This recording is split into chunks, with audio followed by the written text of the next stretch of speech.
আইপিএলে প্রথম ম্যাচে যত টাকা পুরস্কার পেলেন মুস্তাফিজুর রহমান। নিজের জার্সি থেকে মদের বিজ্ঞাপন সরিয়ে নিয়েছেন মুস্তাফিজ, দিতে হচ্ছে বড় পরিমাণে জরিমানা। হ্যাঁ প্রিয় দর্শক, তাই এই নিয়ে বিস্তারিত জানতে হলে ভিডিওটি না টেনে শেষ পর্যন্ত দেখতে থাকুন। আর আপনি যদি আমাদের চ্যানেলে নতুন হয়ে থাকেন তাহলে এক্ষুনি সাবস্ক্রাইব করে রাখুন। চলতি আইপিএলে স্বপ্নের মতো একটি ম্যাচ খেলেছে বাংলাদেশি পেসার মুস্তাফিজুর রহমান। চেন্নাই সুপার কিংসের জার্সিতে বল হাতে পুরো ম্যাচের ব্যবধান গড়ে দিয়েছেন, জিতেছেন দুটি পুরস্কার।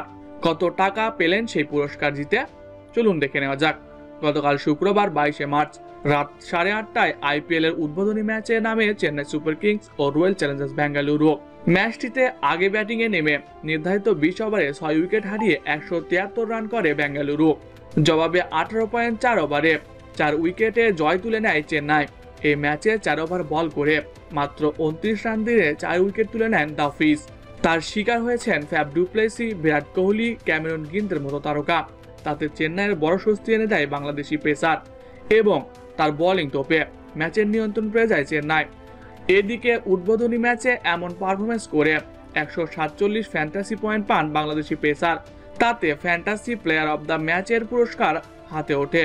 আর 4 ওভারে 29 রান দিয়ে 4 উইকেট নেওয়া ম্যান অব দ্য ম্যাচের পুরস্কার জিতে নেন মুস্তাফিজুর রহমান। দুটি পুরস্কারই সমান 1 লাখ টাকা করে, মোট 2 লক্ষ রুপি হাতে উঠেছে কাটার মাস্টারের, বাংলাদেশি মুদ্রায় যা 2,62,000 টাকার উপরে। এছাড়া মদের বিজ্ঞাপন সরিয়ে নিয়েছেন মুস্তাফিজুর রহমান, এটা নিয়ে ব্যাপক আলোচনা চলছে। এই ম্যাচে সতীর্থদের থেকে মুস্তাফিজের কিছুটা আলাদা জার্সি ছিল। চেন্নাইয়ের জার্সি 2 হাতের অংশে আইপিএল লোগো সহ 4টি বিজ্ঞাপন ছিল, সেখানে একটি মদ কোম্পানির বিজ্ঞাপনও ছিল। তবে মুস্তাফিজের জার্সিতে মদ কোম্পানির বিজ্ঞাপন ছিল না, সেটি বাদে 3টি বিজ্ঞাপনই ছিল। এর ফলে বড় অঙ্কের জরিমানা দিতে হতে পারে মুস্তাফিজুর রহমানকে। তো প্রিয় দর্শক, গতকালের খেলায় মুস্তাফিজের খেলা আপনার কেমন লেগেছে কমেন্ট করে জানিয়ে দিন।